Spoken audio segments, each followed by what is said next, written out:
2, fight.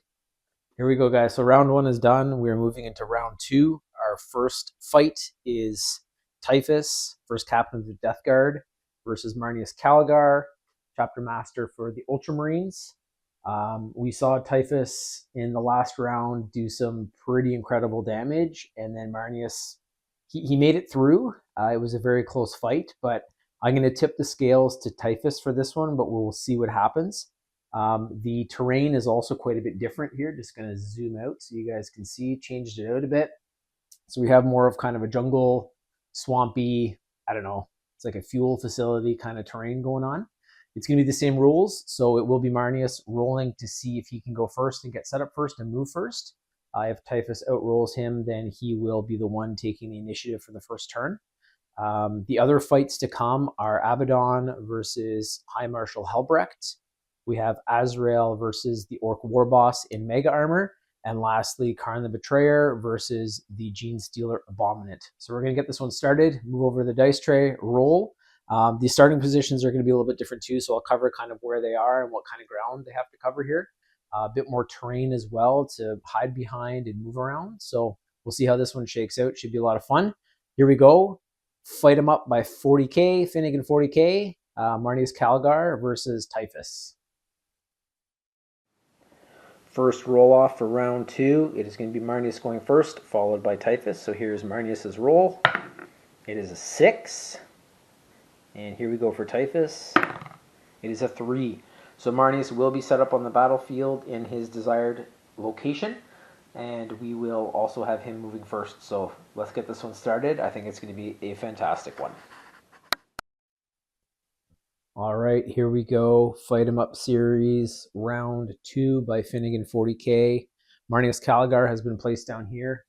You can see from the last round, we had our model setting up on the diagonal corners near the radar here, and then the comms tower over here. So it's changed out. We have Typhus over here who finished second there with the dice roll. So they both have 18-inch attacks. I believe I'm going to say Typhus is a lot stronger, but Marneus Calgar does have the twin linked ability. They both have a pretty good toughness, both have 6 wounds, and they move about the same speed. In hand-to-hand combat, it could be pretty even, but with that Eater Plague coming from Typhus at 18 inches, I'm going to have to play super careful with Marneus. So the reason I put him here is because he does have a little bit more terrain that he can hide behind on the field. And Typhus kind of right off the bat might have to be out in the open. So if he can get in range, Marneus is going to shoot him. So, you know, Typhus has a bit of terrain to hide behind, but I'd say the other corner there where Marneus is probably has a bit cover and just closer pieces of terrain to be able to get to in a faster manner. So we're going to start moving here. They both move at, actually no, Marneus is 6 inches. So he's got 1 extra inch. So he's a little bit faster than Typhus. And we're going to be moving with him first. So again, the whole reason behind this is to get each other right in and start killing one another, especially when there's someone like Typhus that Marneus wants to kill. It also kind of brings me back to 8th edition, which is pretty cool. Like those box sets had the new Death Guard models at the time with Ultramarines, or well, Space Marines, whichever chapter you wanted to do. But I know the box art as well as all the painting was Ultramarines. So this is kind of a cool face-off. And just from that first round there, we can really see that this was maybe meant to be. So I think it's going to be a good scrap. I've said that about a few, but I'm hoping that it's the case this time. So Typhus is going to get moving here as well. He's going to stick around and cover a little bit. And I'm just going to get that 18-inch to show you guys how far we're looking here. So for Typhus, it's right about at that fuel canister, the Promethium. And then for Marneus, if he's shooting around here, or here, that kind of arc. This tower as well, if anyone can get into it, the fuel tower, it's going to be a pretty good piece of terrain. So no one's in range as of yet for their ranged attacks.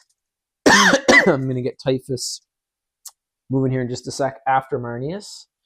So I'm going to keep that tower kind of to block Typhus's line of sight. So I'm just going to bend down here again like I did in the previous rounds and check. It's a big, chunky piece of terrain, too, so it's really good to hide behind. You could actually kind of run around that thing. So we'll see what happens. It's going to be a lot of movement here too, which is good because last time it was kind of like right out in the open. The terrain was a little bit lower as well, so you couldn't really hide. You could get kind of popped in the head, but they're both hiding in cover as of right now. So these two are just going to probably crash right into each other, I think, because the range stuff is going to be trickier on this post.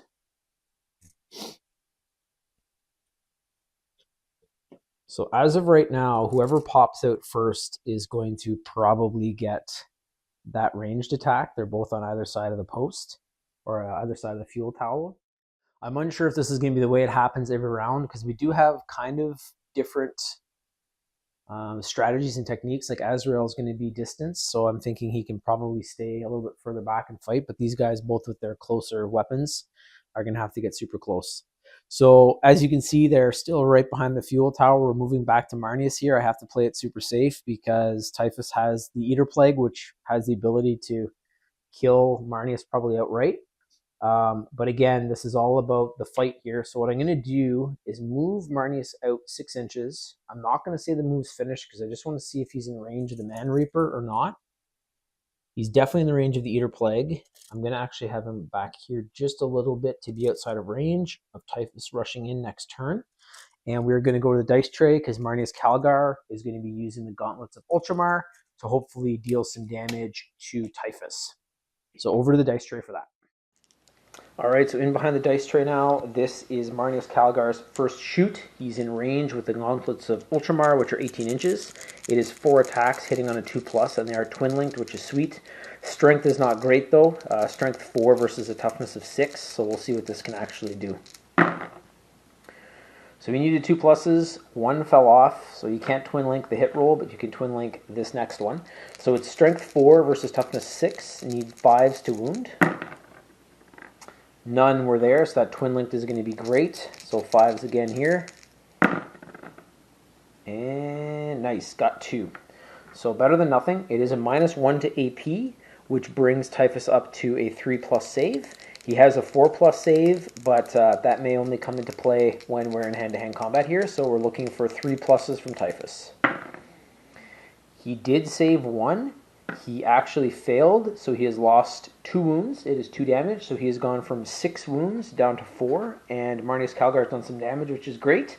It now, however, goes back over to Typhus, so we'll see what happens with the Eater Plague. Just back from the dice tray there, we saw that Marneus Calgar was able to actually strip some wounds off of Typhus, even with that super high toughness, and a very good save. So a lucky roll there for Marneus, not so much for Typhus. So Typhus is down to the 4 wounds. The 5 inches that Typhus can move would put him into hand-to-hand combat with initiative. I'm hoping on that angle you guys can see, but he is short, which is what I did with that last move from Marneus. So he's about an inch and a half short.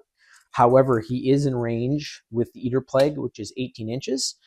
We've seen that previously kill Kayvan Shrike pretty much outright. Kayvan Shrike not as well armored and as high toughness as Marneus, but we're going to see what happens here.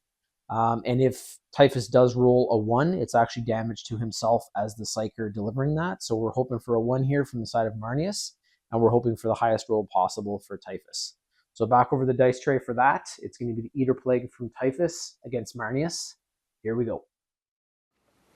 All right, so over behind the dice camera, this is Typhus's Eater Plague. Just for anyone that's joining now and didn't watch the last fight from Typhus, this is an 18-inch attack, shooting phase attack. So on a roll of 1 of a d6, the Psyker's unit suffers d3 mortal wounds. On a 2 to 5, the enemy unit suffers d6 mortal wounds, which would be Marneus Calgar in this instance. And then on a 6, that enemy unit suffers d3 plus 3 mortal wounds. So we're hoping for a really low roll here. If you're cheering for Marneus, if you're cheering for Typhus and Nurgle, then you're hoping for the highest one here. So let's go and see what happens. It is a 1. Wow, Marneus is getting lucky. This is crazy. So I was saying at the start, Typhus, has a bit of an edge here, but this is actually going to do damage back to Typhus. So that's what you get for kind of using the Dark Chaos God powers and Nurgle and the Warp. So he has rolled a 1. Which means that he's going to now suffer d3 mortal wounds. So a d3 is a d6 split in half. So a 6 and a 5 is a 3, 3 and a 4 is a 2, and then a 2 and a 1 is a 1. So here we go. So not much damage delivered. It is a 1, but he has lost a wound from doing his own attack, and it's actually going back to Marneus now. And Marneus is in range for hand-to-hand, so let's see. Got to strategize a bit, come back. But we have received 1 wound to Typhus from his own attack. All right, so that's some craziness. Typhus attempted to do the Eater Plague. He rolled a 1, which means that he suffers D3 wounds. And he is down to 3 wounds now because he actually rolled a 1, and then the D3 rolled a 1 as well. So this is going back over to Marneus now. I'm going to see if I'm in range. I thought when I was behind the camera there that I was, and he is. So we're looking base to base. He's just touching. So this is actually going to be Marneus going into hand-to-hand combat, trying to take that initiative and deal the fight first. So he's going to be able to, he doesn't have the fight first ability, but he's going to be able to fight first because he's the one that initiated the hand-to-hand combat.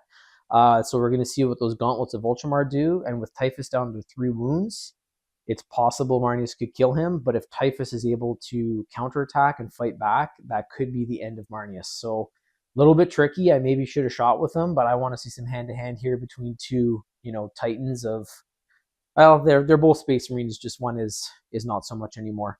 So we'll see how it goes. Over to the dice tray again, and we'll get rolling in just a sec for that.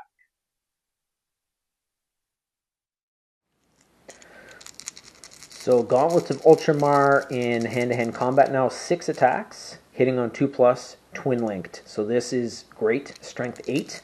And Marneus Calgar is going to be fighting first. Let's see if he can finish Typhus off here. So it's 2 pluses, 1 did fall off, can't do the twin-linked for that. It is strength 8 versus toughness 6, so this is going to be 3s to wound. So we're looking for 3 pluses.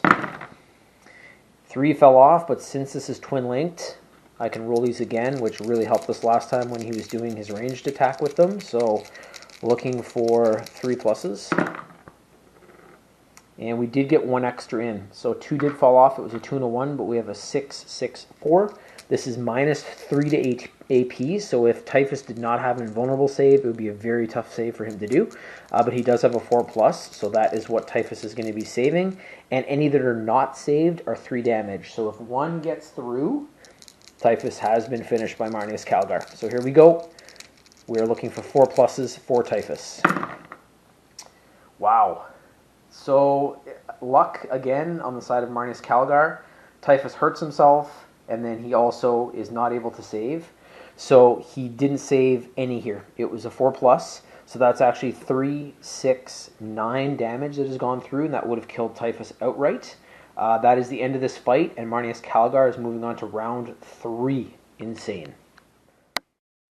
Holy shit. So Marneus Calgar, not even a scratch on him this time. Last time he won with 1 wound remaining. Absolutely phenomenal. I had Typhus for this one all the way. I thought Typhus might even be like taking on Abaddon and beating him from the previous video, if you guys see when he took on Kayvan Shrike.